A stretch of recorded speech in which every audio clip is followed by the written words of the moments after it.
Welcome to All Things Policy, a daily podcast supported by Pragati, a flagship media initiative of the Takshashila Institution. We're a bunch of policy nerds based in Bengaluru, and we like to bring a fresh perspective to Indian affairs and an Indian perspective to global affairs. So grab a cup of coffee, sit back, and join us for today's chat. Hi everyone, welcome to another podcast of ours, Things Policy. I'm here with Sathya Sankaran. He is the Cycling Mayor of Bangalore, a computer science graduate with a post-graduation in public policy with over 25 years of experience using technology and data to solve transportation problems. Over the last 13 years, he's been an advocate for sustainable transportation, and he has been a part of bringing in 34,000 crores to suburban rail services to Bangalore. He's the architect of Altmo, a gamified mobility intelligence platform for the future of climate-friendly cities. And the data from this platform has enabled 342% increased allocation in the comprehensive master plan for cycling and walking. He founded the Council for Active Mobility, and his Relief Riders initiative during the COVID pandemic won the 2021 UN World Bicycle Day Special Award and nominated for the 2022 Nobel Peace Prize. He's also the adjunct faculty teaching urban governance for master's students, a director at the waste management startup Bioman, and the Bicycle Mayor of Bangalore. It's so nice to be speaking to you, Satya. Hi, Leah. Nice to be on the show. Yeah. We've already actually had a podcast on cycling to work with you before, but I wanted to kind of do a refresher or catch up on how things have been since then. And I just wanted to ask, as the Bicycle Mayor of Bangalore, what have been your observation about the trends, cycling trends in Bangalore of late? Bicycling has been picking up all across the world, including in Bangalore. So it's been on the upswing since the COVID pandemic for various reasons. And broadly, what we see is that there is a lot of movement towards better commuting habits among the general public, and the bicycle has been on the top of the mind for a lot of people. And I see a lot of interest in people coming back and saying, how do I do this? And how do I get to work on a bicycle? In spite of all the challenges that are there in the city, there's a spike in interest. There has been spike in sales of bicycles as well. During the pandemic, it was up on an average. It was up around 20%. But some stores reported doubling and tripling for a short period of time. But it's steadied out now. But there has been a spate of buying of bicycles during the pandemic. And of course, with the traffic back, there have been some challenges. Broadly, the theme has been people are craving to get out of the traffic mess. And one of the choices, apart from many others that they have, is the bicycle. And it is being preferred more. Anecdotally, I can tell a lot of people who hadn't even tried this are now trying it. That's how I can put it. Yeah, like I had mentioned to you also earlier, I have also recently started cycling in Bangalore to avoid the traffic. And a lot of my colleagues as well were concerned about the traffic and how it is to navigate for a lot of people. And I think a lot of people also hold back from cycling because of their worries about the traffic and safety in traffic. Has there been any progress with respect to the attitude towards adding infrastructure for cyclists, given that Bangalore has such a big problem with traffic? Nothing on the ground really. A few bits and pieces have shown up, and what we have been able to achieve is a change in the mindset among the authorities. They now know there is a sizable population of people who would like to get out on a bicycle in the city for commute. There still is a bit of denial from who have traditionally been used to the measure of what a commute really is, and which is pegged to the motor vehicle. But increasingly, even within their circles, they are hearing more and more about it. But coming down to actually putting money where the mouth is and putting the infrastructure, there is still fear is that what if the numbers aren't enough? What if, we make a mistake in the network? What if we don't get enough people on the road and we get, bad publicity because of that? The pressure from the automobile lobby is increasing. With prosperity, there are more people buying more expensive motor vehicles, but the true cost of which is not reflecting in either the pricing or the choices that people are making or in disincentives that could be provided. And hence, it's still in its early stages of being able to make hard commitments on the ground.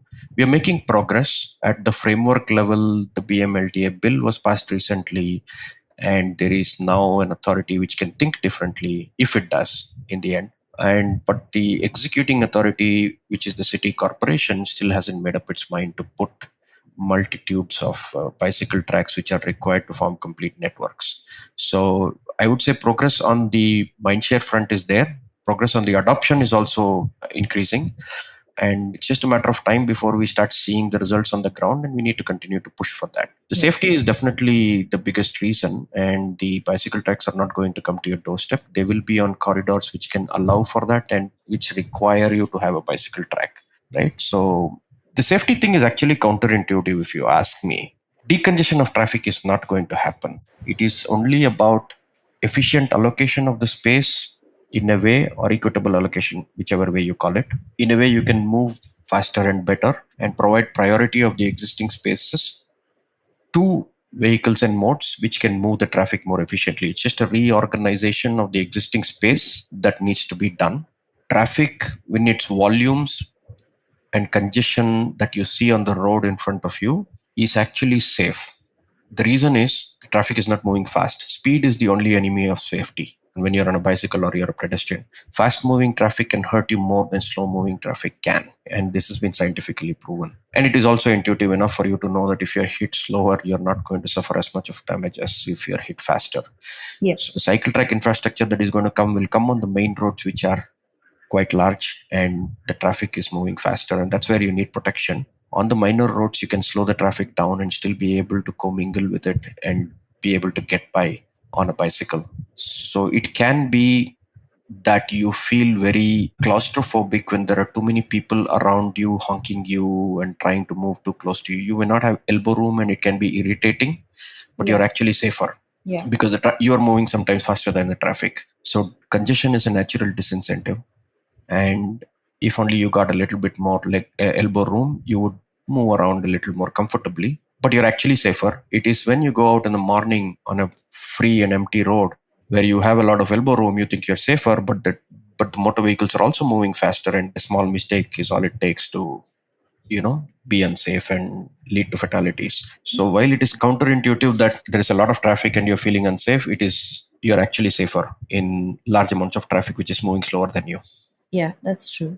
So, I mean, I know that there is an initiative for that the metro rail has allowed for foldable cycles in metro in the trains, but given that foldable cycles are not common, they're quite expensive, and they don't actually fit inside. I mean, they have to be a certain dimension to be able to fit into the whole security screening process. I mean, how much has the thought process or the idea behind this, that I mean, because it seems like it's been made quite difficult to be able to bring cycles into the metro rail. True. I think this constraint has been created by the BMRCL themselves for their own constraints. What the folding cycle did was it acted as a good signaling mechanism that we kind of want to have cyclists. But where it stopped short was, I don't want to have all cyclists, only the ones that fit into my constraint of scanning the bicycle, making sure it is not carrying unwanted explosives or whatever it might be that their security concerns are.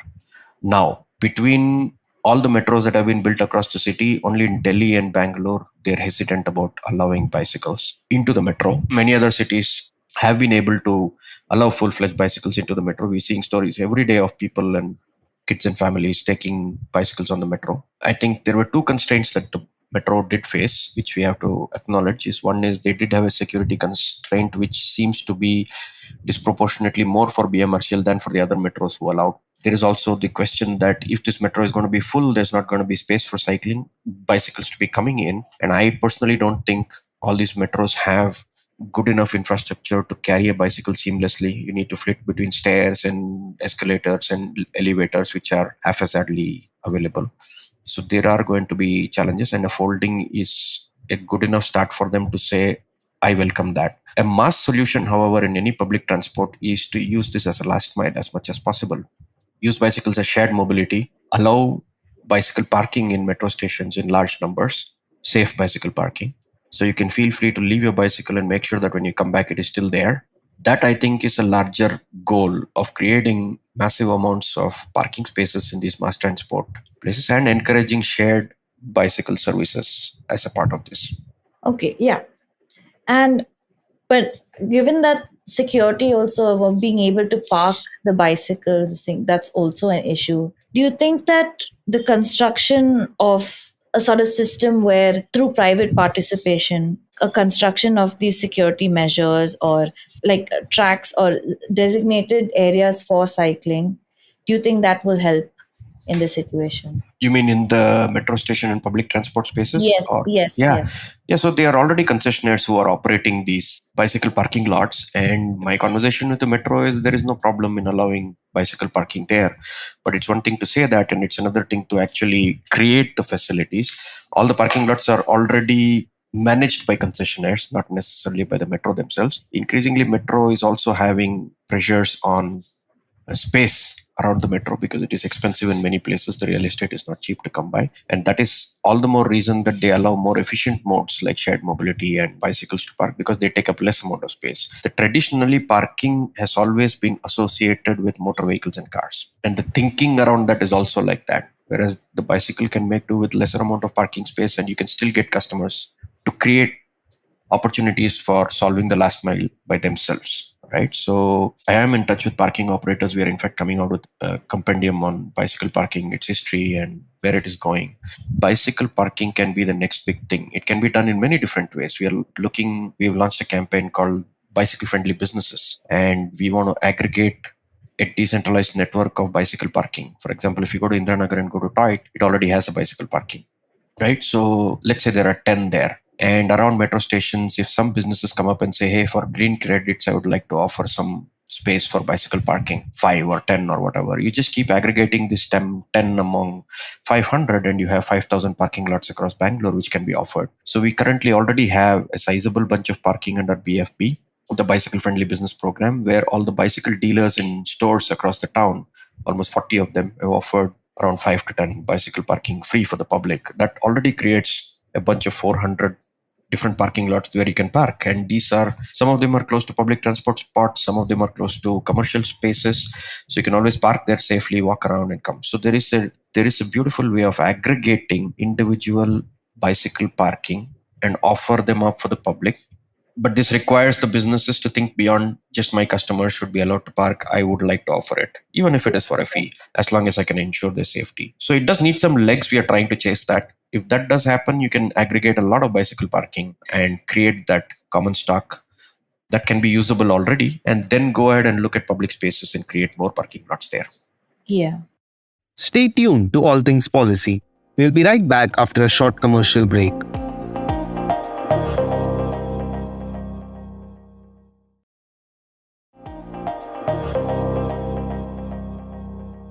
So, in view of this, how much has the government kind of stepped in to try to incentivize maybe private participation or corporates to have such initiatives? Let's say, corporates with the possibility of like encouraging the people that they employ to cycle to work, and facilities will be made available for them to, let's say, be fresh, like maybe have a shower and freshen up for work, that sort of thing. I think post the launch of Altmo about a few years ago, when I launched it, we didn't have visibility into who was doing what. Increasingly, I'm seeing that I have more than 300 companies or employees from 300 companies participating on my platform where they clock their rights to work. And they have gone in and asked for employee benefits in form of cycle parking. And a lot of the large companies have already made good enough bicycle parking, shower facilities and gym facilities where there are sizable number of people cycling to work. And some of these companies have 500, 600 people cycling into work easily. Right. And those kind of large organizations already have enough facilities like bicycle parking, shower facilities and things like that. Of course, it can be always better. In terms of general incentive for the company themselves to do, there is now increasing compliance requirements from ESG reporting and the BRSR reporting for the listed companies, right? From this year, it is supposed to be mandatory. I've been scouring the reports and it's been all over the place. So they have to report their scope 3 emissions. And if they want international business in Europe or US or some other places, their reporting on ESG becomes quite mandatory. And hence that kind of compliance requirements is driving a bunch of reduction in emissions, and cycling is one of the options in that. But I'm also seeing that financial incentives are still lagging behind, and that's something that the companies can take care of. So far the movement has been driven by the employees themselves, and the companies have been reacting.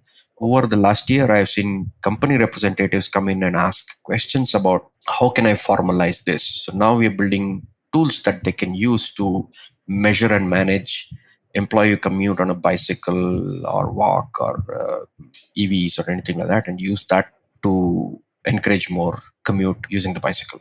So that's where I see the trends going. There is an increasing interest. They do want to be clear about liabilities because of the way they perceive the danger on the streets. Yes. And I do sense what their hesitancy would be, but that is true for any mode that today any employee is taking. Your employer doesn't tell you how to come, but if you do choose to come in whatever you come, they try to provide those facilities. That's always been my advice to corporate: is you don't have to go and force anybody to do anything, but if they do come in large enough numbers, which is being driven through external entities like myself and many others, you just need to react and provide the right set of incentives to continue. Right, parking is an incentive. Yeah. Right, you get loans for motor vehicles, that is an incentive. You get exemption from certain taxes and you can claim them, you can offset them, you can depreciate them. There are a lot of those financial numbering, financial modeling that can be done for the bicycle. Of course, because it is low value and an inferior good, you may not have that much of depreciation going into these kind of things, but there are other ways to calculate the true cost and provide those as incentives. Right, how much of emissions you have saved or offset, and how much of people you have stopped killing on the roads, Yes. and how much less of a burden you are on the fuel bill of the country. Those kind of quantification, if you can do, that can in turn be the subsidy that you provide back. Not a great favor of giving out money to cyclists, but if you do provide other benefits that is generally being accrued to bicycles, those can at a corporate level definitely be better, and it should be done by the corporates. We don't want government giving out money to anyone. Yeah. Yeah. I mean, also, given all this data that you have, also, and your extensive experience in this field, have you been able to put this data forth to the corporation and have discussions with them? What has the general attitude been when you've discussed it with them, if you have? So I have been working with the planning body for the state of Karnataka, which is unique in the state of Karnataka, the Directorate of Urban Land Transport. Other states do not have such planning bodies. The corporation doubles up as whatever planners that they are, or they rely on private consultants to plan. But we do have a planning body to which the data has been given, and it has been, like you read out in your introduction, used for planning. So there were 17 kilometers of cycle tracks laid on the outer ring road, the pop-up bicycle lanes, which was temporary intervention during the pandemic to bump up the numbers and see if people take it. And those were based off of the report that we produced, that out of the people who were registered here, which is a sample, which is a better sample than you have today, 54% of those people were on the outer ring road. So it was using the data. So once you put a data on a file, it makes a lot more sense, right? Having access to data on a continuous basis is better than standing on the street side and counting, because where you're counting is not where the cyclists are. Yeah. Usually you stand on the main roads and try to count cyclists, and they are taking the side roads to avoid all the traffic. So you will never get a true count. And we've got true counts, we got maps. Now the platform is able to track last mile rides to the public transport. So even the metro stations have accrued credits, carbon credits to the station. Each station knows how many people are coming to that station. We built a probabilistic algorithm based on learning models that can help understand if they've been to a metro or not. So when you track your ride, you'll get a pop-up saying, hey, we saw you were near a metro station. Did you actually take the metro? So if you say yes to that, that gets clocked, right? So we're doing things like this, which can start stitching together trips, and you can soon have end-to-end carbon credits, not just full miles, but last mile as well. And the data has been used in the comprehensive mobility plan as well. So if you go to the CMP of 2020, you will notice that the data from Cycle to Work has formed the basis of saying we need to plan for this network, and a whole network has been planned. Like I said earlier, implementation is lagging. The organization which actually has to implement needs to be incentivized to implement, and there needs to be political support to say, look, we're not going to come after you if you take away the space. And that's the largest gap. Is there was an anecdotal evidence that the previous chief minister came and said, what is this green thing on this place? Why didn't you make it into a parking lot instead of that cycle lane? He didn't know it was even a cycle lane, right? So there is a lack of understanding of what bicycling does to the economy as a whole and how it gets people moving more efficiently. You're going to have less complaints to deal with. You're going to have different set of networks that you can build and the benefits that accrue out of it. So the political will is the biggest challenge, and that comes out of awareness of how you want the city to be, how you want it to move, and provide that choice to people. Right. On that note, thank you so much, Satya, for this really enlightening talk. And we hope that our listeners will have a lot to learn from this and a lot of information. We hope that there's more trends towards an inclination towards cycling and cycling to work in Bangalore. Thank you so much. Sure, Leah. Thank you very much.